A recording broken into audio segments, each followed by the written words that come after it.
Detective Miller sits enthroned behind a mountain of scarred oak, a king in a kingdom of beige walls and the lingering scent of stale coffee and desperation.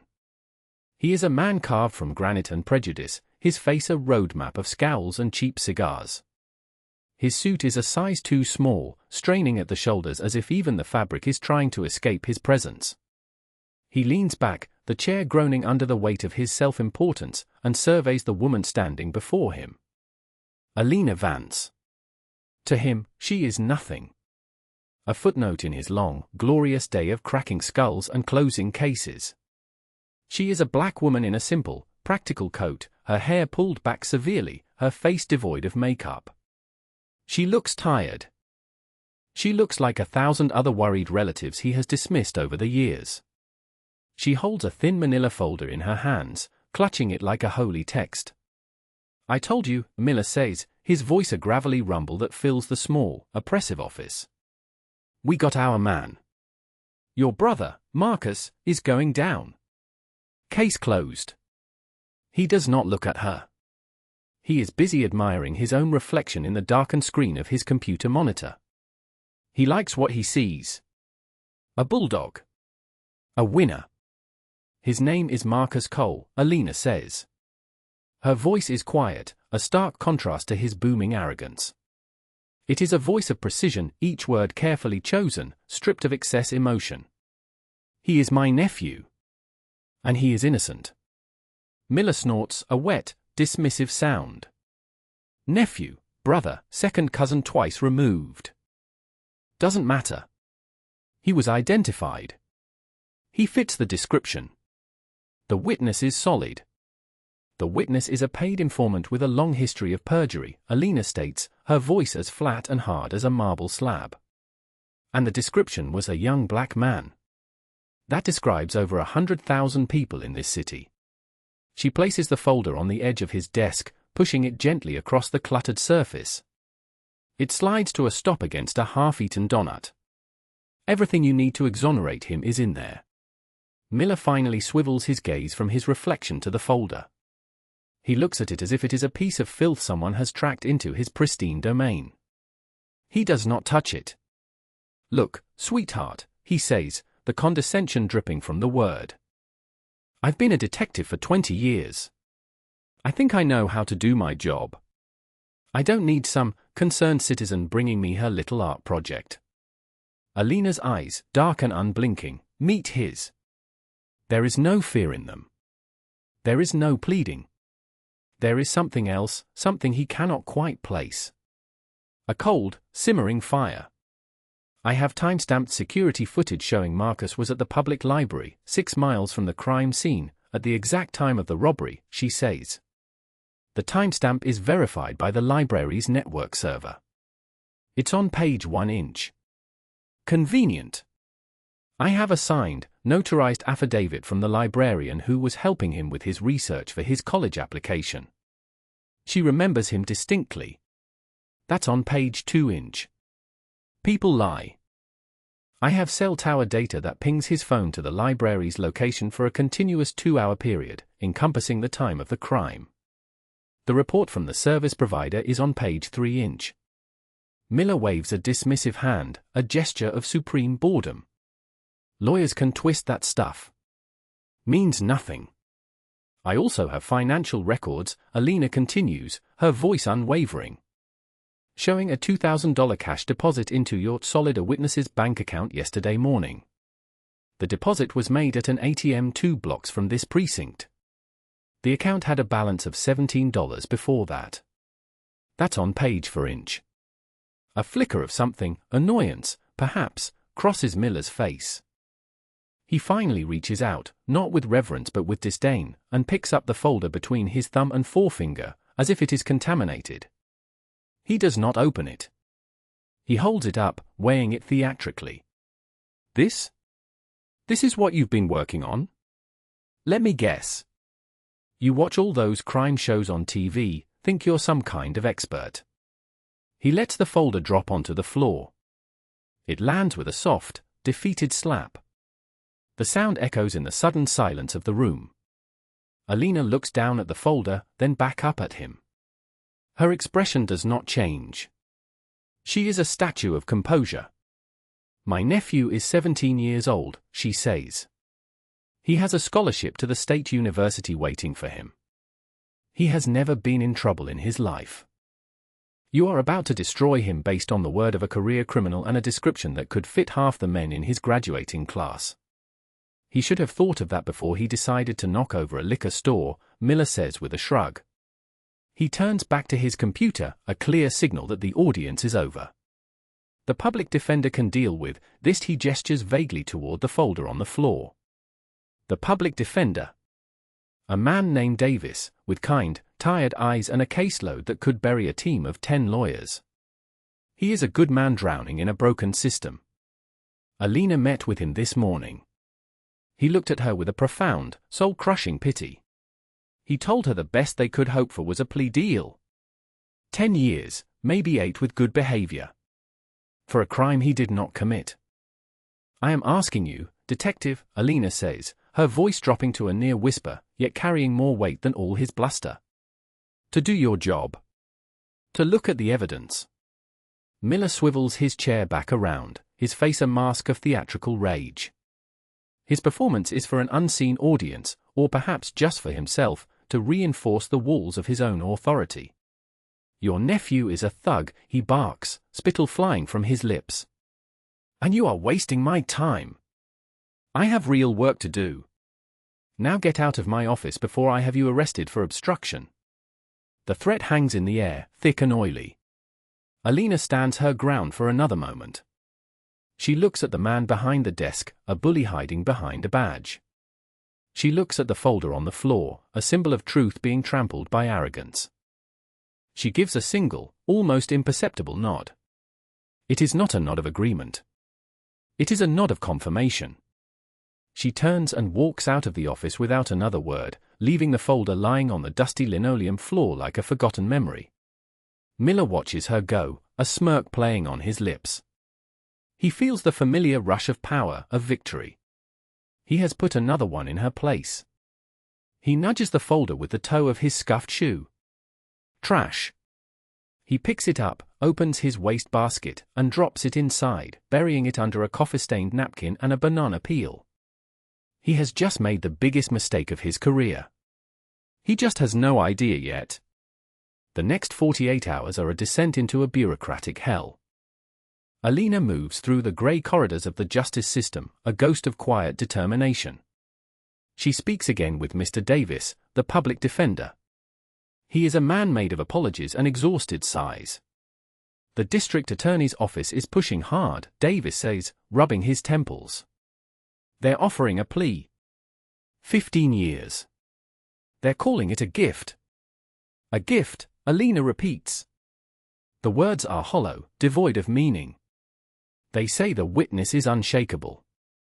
Miller's report is airtight. They're painting Marcus as a menace. Detective Miller's report is a work of fiction, Alina says, her voice dangerously calm. And his witness was paid. I gave Miller the proof. Davis looks at her with that same crushing pity. Alina, I believe you. I do. But you have to understand. A folder you put together versus the sworn report of a decorated detective, it doesn't stand a chance. The judge won't even look at it. He is well-meaning. He is ineffective. He is a cog in a machine designed to crush boys like Marcus. Alina sees her nephew during a brief, supervised visit. Marcus sits behind a thick pane of smudged plexiglass, wearing an orange jumpsuit that swallows his thin frame. His eyes, usually so full of life and laughter, are wide with a terror that chills her to the bone. Auntie, he whispers, his voice cracking. They think I did it. They really think I did it. I know, she says, pressing her hand against the cold glass. But I'm going to fix this. I promise you. How? My lawyer says, he says I should take the deal. A tear traces a path down his cheek. You will do no such thing, Alina says, her voice a rod of steel. You will not admit to something you did not do. Do you understand me, Marcus? He nods, a small, jerky movement. I need you to be strong, she says. Just a little longer. The guard taps on the glass. Time's up. As she walks away, the image of his terrified face is burned into her mind. It is fuel. It is fire. She tries to go over Miller's head. She calls the precinct captain. Her call is routed to a voicemail that is perpetually full. She goes to the district attorney's office. A bored paralegal at a front desk tells her to direct all inquiries through her nephew's legal counsel. The walls are closing in. The system is designed this way. It is a fortress, and she is on the outside, throwing pebbles against its impenetrable stone. She knows what she has to do. She has been preparing for it. But she wanted to give the system one last chance to work. One last chance to police itself. It has failed. Utterly. The arraignment is scheduled. The stakes are raised. Miller, emboldened by the lack of pushback, sees an opportunity. He wants to make an example of Marcus. He wants to be the hero in the papers. He arranges to have Alina intercepted in the hallway outside the courtroom. He leans against the wall, arms crossed, a smug predator waiting for his prey. "Heard you've been busy," Miller says as she approaches. "Making calls. Bothering people." Alina stops. She does not speak. She simply waits. "You're not helping him, you know," Miller continues, enjoying the sound of his own voice. "All this running around just makes you look desperate. Makes him look guilty." He pushes himself off the wall and takes a step closer, invading her personal space. He smells of stale smoke and cheap cologne. "Here's what's going to happen," he says, his voice a low, menacing purr. "Your boy is going to be denied bail. The DA is going for the maximum. Armed robbery, assault. We're going to tack on a gang enhancement, just for fun. He'll be an old man by the time he gets out, if he survives that long." He pauses, letting the threat sink in. "But, because I'm a nice guy, I can make a call." The plea deal is still on the table. 15 years. He'll be out in his 30s. Still young enough to wash dishes for a living. Alina's face remains a placid mask. Inside, a glacier of rage is carving into a frozen sea. "He is innocent," she says. Miller laughs, a short, ugly bark. "Innocent? Lady, guys like him are born guilty. It's in their blood. You of all people should know that." He leans in closer, his voice dropping to a conspiratorial, venomous whisper. "You think you're different? In your nice little coat? You're all the same. You come from the same gutter. And that's where he's going back. A cage is the best place for him. For all of you. That is it. The line. He has crossed it. He has taken this from a case of corruption and incompetence and made it a declaration of war on her family, on her very existence." A change occurs in Alina's demeanor.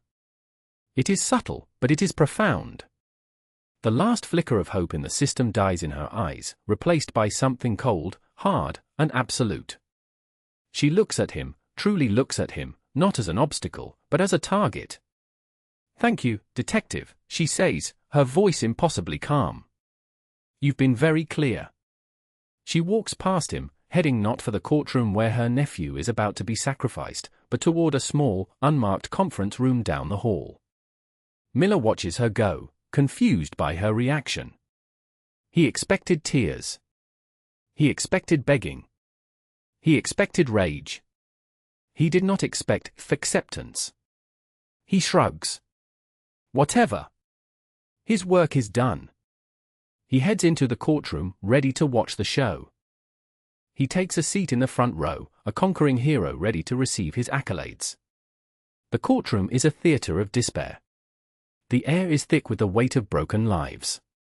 Judge Albright presides, a man whose boredom is as legendary as his harsh sentences.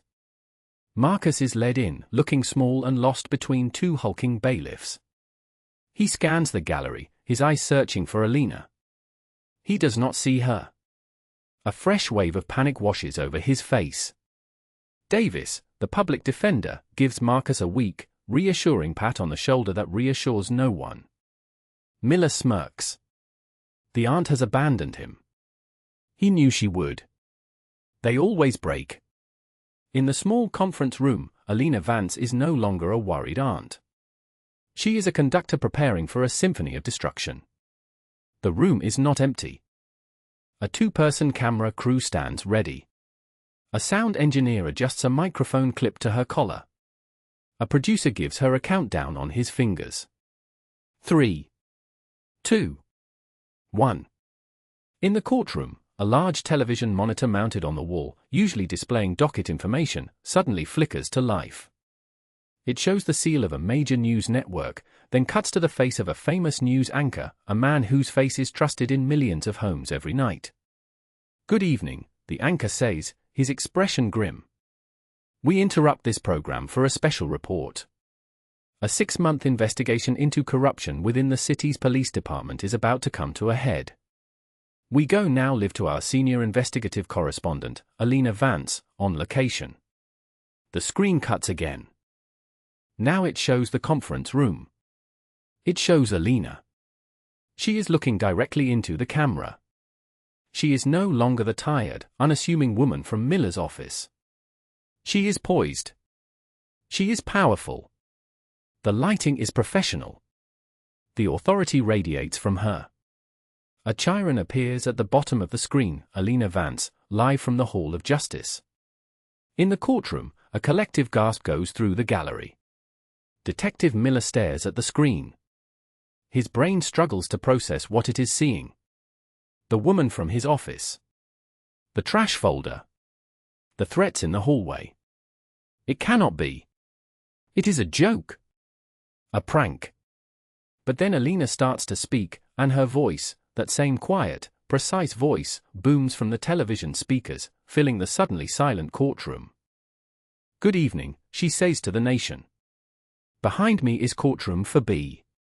In a few moments, a 17-year-old boy named Marcus Cole, an honor student with a full academic scholarship, is scheduled to be arraigned for a crime he did not commit.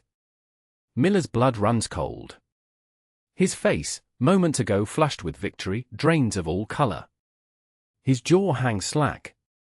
The smirk is gone, replaced by a mask of pure, unadulterated horror. He looks from the screen to the courtroom doors, as if expecting her to walk in. Then he looks back at the screen, at the woman who is systematically dismantling his world, live, in front of millions of people. The power dynamic has not just shifted. It has been vaporized. The room, his kingdom, is no longer his. He is a rat in a trap, and the whole world is watching. The case against Marcus Cole, Alina continues, her gaze fixed, relentless, is built on a single eyewitness and the report of one detective. We have obtained that report. We have also investigated the evidence that was deliberately ignored. Her face is a mask of journalistic integrity, but behind her eyes, the fire of righteous fury burns bright. Let's start with the official story. On the screen next to her, a graphic appears. It is a scanned page from Miller's official report. She highlights a sentence. Detective David Miller states that the perpetrator was identified by a reliable civic-minded witness. That witness is a man named Jimmy the Weasel Gallo. A photograph of Gallo appears on screen. He is a thin, sallow man with shifty eyes. Below his photo, a list of his prior convictions scrolls by. Perjury. Fraud. Obstruction of justice.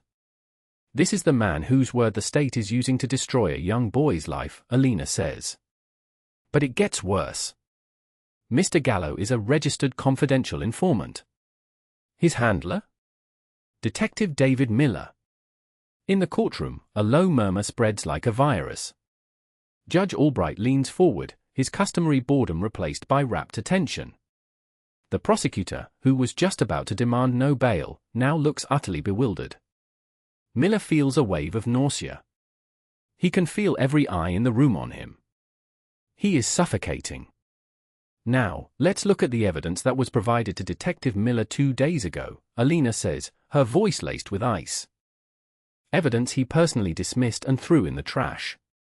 She holds up a perfect copy of the manila folder. "This isn't an art project, detective," she says, looking into the camera as if she can see straight through it, directly into his soul. "This is your undoing." A new graphic appears on the screen. It is a map of the city. 2 points are highlighted: the crime scene and the public library. At 8:15 p.m., the time of the robbery, Marcus Cole was here, she says, pointing to the library. "How do we know?" "Let's look at the library security footage." The screen splits. On one side is Alina. On the other, grainy but clear footage plays. It shows Marcus at a computer terminal. The camera pans to a clock on the wall. 8:15 p.m. This footage was in the folder, Alina states. Next, a document appears. The affidavit from the librarian. This sworn statement from the librarian, who spent 30 minutes helping Marcus with his college essays, was also in the folder. Next, a complex graphic of cell tower data. This data, confirming his location, was in the folder. Miller is shrinking in his seat. He feels naked. Exposed. Every lie, every shortcut, every act of lazy, corrupt police work is being laid bare for the world to see. "So why," Alina asks the camera, her voice dripping with controlled outrage, "would a veteran detective ignore such overwhelming, exonerating evidence?" Perhaps the answer lies on page 4 of the file he never read. The screen now shows a bank statement. Jimmy Gallo's bank statement. A $2,000 deposit is circled in red. $2,000. Deposited the morning after he identified Marcus Cole from a photo lineup. A lineup, I should add, where Marcus was the only individual who remotely matched the vague initial description. She is not just presenting evidence. She is telling a story. A story of corruption so blatant, so arrogant, that it beggars belief. Where did this money come from? Alina asks. Our investigation traced the withdrawal. It was taken from an ATM just 1 hour before the deposit. The account belongs to a man named Leo Casper. A new photo flashes on screen. A beefy man with a broken nose and a smug expression. Mr. Casper, Alina explains, is the owner of the liquor store that was robbed. He also has 2 prior convictions for insurance fraud. The pieces are snapping into place. The narrative is clear. A staged robbery. An insurance payout. A convenient scapegoat. But the conspiracy doesn't end there, Alina says, her voice hardening. Detective Miller wasn't just lazy. He was an active participant. The precinct captain, watching from his own office, chokes on his coffee. The DA, watching from his, is already dialing his top deputy. The phone lines at the news station are melting. We obtained the GPS data from Detective Miller's squad car for the past month, Alina continues. It shows 3 separate off-the-books meetings with Leo Casper in the week leading up to the robbery. Meetings that were never logged. Meetings that Detective Miller will have a very hard time explaining. Miller's breathing is ragged. It is a house of cards, and she is pulling them out one by one, with surgical precision. He looks around for an ally, a friendly face. He sees only shock and dawning contempt. His own colleagues in the courtroom are edging away from him. Even the bailiffs, men he has known for years, are looking at him differently. Not as a detective, but as a criminal. This is a lie. Miller suddenly screams, lurching to his feet. His voice is a desperate, pathetic shriek. She's making it all up. That woman is a liar. Judge Albright bangs his gavel. Detective, sit down and be silent or I will have you removed. But no one is listening to the judge. All eyes are on the screen. Alina's expression is one of pity. A lie, detective? She asks softly. You seem to be an expert on the subject. But I find that the truth is always more compelling. And it is always, eventually, revealed. She pauses, letting his outburst hang in the air, a testament to his guilt. The evidence I have presented so far proves Marcus Cole's innocence beyond any doubt. It proves a conspiracy between the store owner and the witness. And it proves Detective Miller's gross negligence and corruption. She takes a deep breath. But I am not just here to prove a young man's innocence. I am here to expose the rot at the core of this case. The rot of prejudice. The air in the courtroom grows heavy, charged with anticipation. Miller, still standing, is trembling. He knows what is coming. He can feel it, a cold dread coiling in his gut. This morning, Alina says, her voice dropping, becoming intimate, I had a conversation with Detective Miller in the hallway right outside this courtroom. He was attempting to intimidate me into convincing my nephew to take a plea deal for a crime he knew he did not commit. Unbeknownst to the detective, I was recording that conversation. The final nail. The world seems to slow down. Miller's vision narrows to a tunnel, the television screen at the far end. He sees Alina's calm, resolute face. He sees the abyss opening beneath him. I think the nation should hear, in Detective Miller's own words, his philosophy on justice. She gives a slight nod to someone off camera. A sound file icon appears on the screen. Then, the audio plays. Miller's voice, that arrogant, menacing purr, fills the courtroom. It is unmistakable. Innocent? Lady, guys like him are born guilty. It's in their blood. You of all people should know that. A collective, horrified gasp rips through the gallery. The prosecutor buries his face in his hands. Marcus, watching from the defendant's table, begins to weep, not from fear, but from a profound, shattering relief. The recording continues. You think you're different? In your nice little coat? You're all the same. You come from the same gutter. And that's where he's going back. A cage is the best place for him. For all of you. Silence. A dead, damning silence.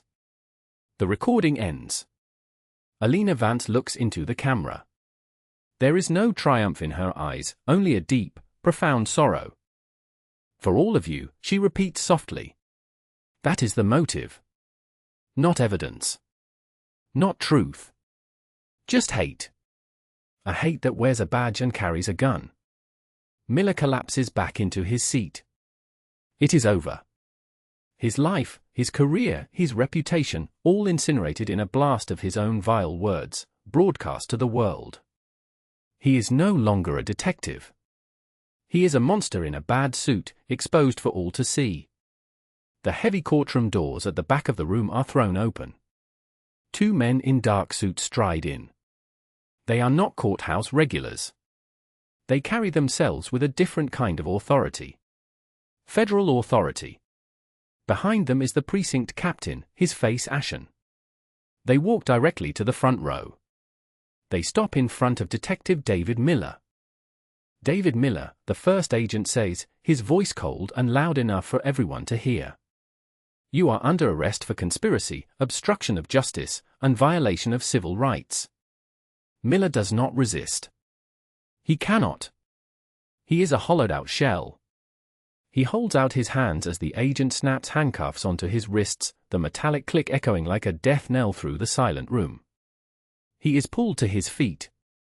He is stripped of his badge right there, in the center of the room he once commanded. The humiliation is absolute. It is biblical. As they lead him away, a disgraced, broken man, his eyes meet Alina's on the television screen.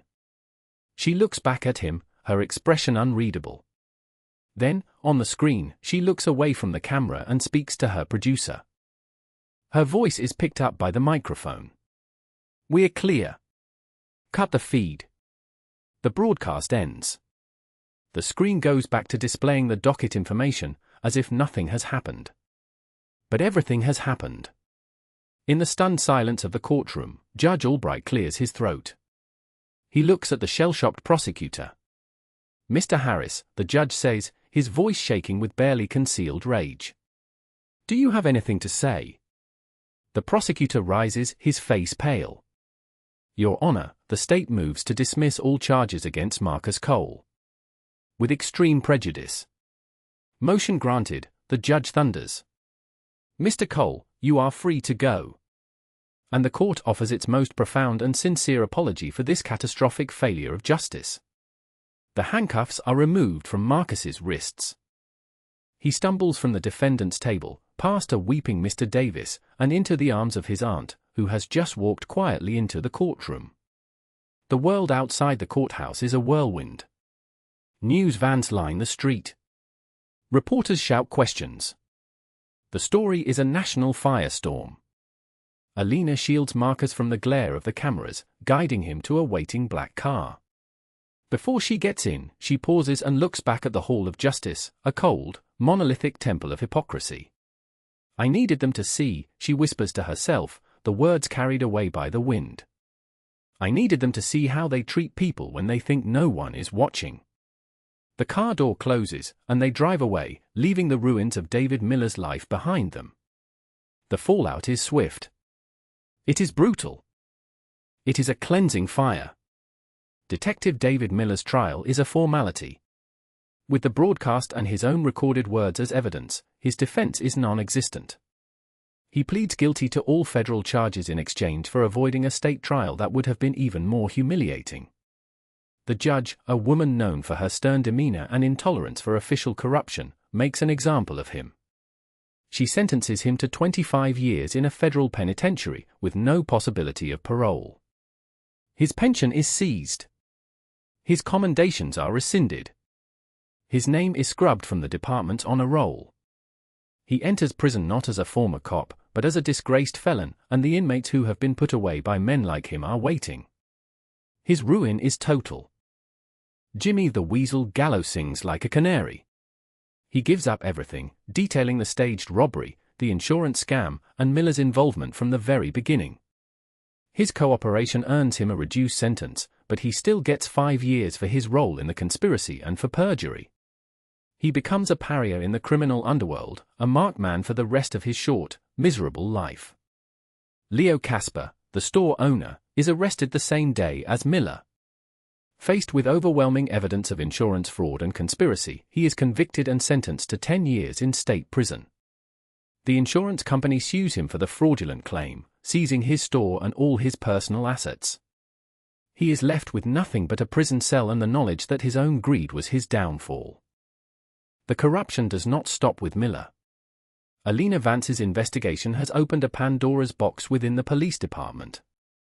The 2 federal agents who arrested Miller are part of a larger task force that descends upon the precinct. Internal Affairs, spurred by the public outcry and federal pressure, launches a full-scale audit. The precinct captain, who consistently ignored complaints against Miller, is forced into early retirement, his career ending in disgrace. 2 other detectives in Miller's unit are found to have engaged in similar patterns of evidence suppression and witness tampering. They are indicted, fired, and face their own trials. The scandal leads to a complete overhaul of the department's leadership and the implementation of a civilian oversight committee with real power. The system, so resistant to change, is broken open and forced to heal. For the heroes, the rewards are as profound as the villains' punishments. Marcus Cole becomes a symbol of resilience and the fight against injustice. The city, facing a monumental lawsuit, settles with him out of court. The amount is staggering, a figure that ensures he will never have to worry about money again. But Marcus does not want a life of leisure. He uses a significant portion of the settlement to establish the Cole Justice Initiative, a non-profit foundation that provides top-tier legal defense for wrongly accused youths in underserved communities. He accepts his scholarship to the state university, but changes his major to pre-law. His tragedy has forged in him a purpose. He will become the lawyer he never had. Mr. Davis, the overwhelmed public defender, is offered a position on the board of the Cole Justice Initiative. With a proper budget and a manageable caseload, he is able to practice law the way he always wanted to, becoming a fierce and effective advocate for his clients. He is a good man, finally freed from a broken system. And then there is Alina. Her special report, The Miller Tapes, wins every major award in journalism. Her network, recognizing the once-in-a-generation talent they have, gives her a primetime weekly show. The show is called The Vance Verdict. It becomes the most watched news program in the country. Her platform is immense. Each week, she and her team of investigators dive into another case of corruption, another story of the powerless being crushed by the powerful. She becomes the voice for the voiceless, a terrifying specter to the corrupt, and a beacon of hope to the oppressed. She is offered fortunes to move to other networks, but she stays loyal to the one that gave her the chance, a network owned by a reclusive and enigmatic media mogul named Julian Croft, who saw her genius years ago and has been her silent, powerful ally ever since. Her victory is not just personal. It is systemic. Her investigation triggers a review of hundreds of cases handled by Detective Miller and his cronies. Over the next 2 years, 17 wrongful convictions are overturned. 17 innocent people, mostly young men of color, walk free from prison, their lives return to them. The change is real. It is lasting. It is profound. 2 years later. The studio is a cathedral of technology and purpose. Sleek black cameras glide silently across the polished floor. Banks of monitors display information from around the globe. This is the new home of the Vance Verdict, a state-of-the-art facility built specifically for the show. Alina Vance stands in the center of it all. She is no longer the woman in the simple coat. She wears a sharp, tailored blazer, her demeanor radiating a calm, unshakable confidence. She is not just a journalist anymore. She is an institution. She is mentoring a young intern, a bright-eyed journalism student from the state university. The young woman is nervously holding a file, not unlike the one Alina once carried into Miller's office. He won't look at it, the intern says, her voice full of frustration. The prosecutor's office. They just dismissed it. They said our source isn't credible. Alina takes the file. She scans the first page, her eyes sharp, missing nothing. Our source is credible, Alina says simply. They just don't know it yet. Their mistake isn't in misjudging the evidence. Their mistake is in underestimating you. She hands the file back to the intern. Go through it again. Triple check every fact. Find the one detail they thought was too small to matter. That's where you'll find the crack that breaks the whole thing open. The intern nods, her expression shifting from frustration to determination. She has just been armed by the best in the business. Alina watches her go, a faint smile on her lips. Her producer's voice comes through her earpiece. Alina, we have a visitor. She turns. Walking onto the set is Marcus Cole. He is no longer a terrified boy. He is a poised young man, dressed in a sharp suit, carrying a briefcase. He has just finished his first year of law school, at the top of his class. Auntie, he says, his smile bright and genuine. Look at you, counselor, she replies, embracing him warmly. Ready to take on the world. Learning from the best, he says, gesturing around the studio. The initiative just took on a new case. A kid in the South Side, framed for assault. The arresting officer's name is familiar. It's one of the detectives from Miller's old unit. One they'd cleared in the internal review. Alina's smile fades, replaced by that familiar, focused intensity. Some people don't learn, she says. No, Marcus agrees, his own expression hardening with resolve. But we're here to teach them. He opens his briefcase and pulls out a file. He hands it to her. Together, they stand under the bright studio lights, aunt and nephew, journalist and future lawyer, two sides of the same sword of justice. The work is never done. The fight continues. Arrogance is a disease of the powerful. It is a blindness that convinces them their throne is built on stone when it is merely built on the silence of their victims. They believe their power makes them untouchable, their position makes them infallible, their prejudice makes them right. They forget that the person they dismiss, the evidence they ignore, the voice they silence, might just be the one that brings their entire corrupt kingdom crashing down around them. They forget that in the quietest person can reside the loudest truth. And the truth, once it is finally given a platform, is the most powerful weapon of all. David Miller learned that lesson from a prison cell. And Alina Vance would spend the rest of her life making sure no one else forgot it.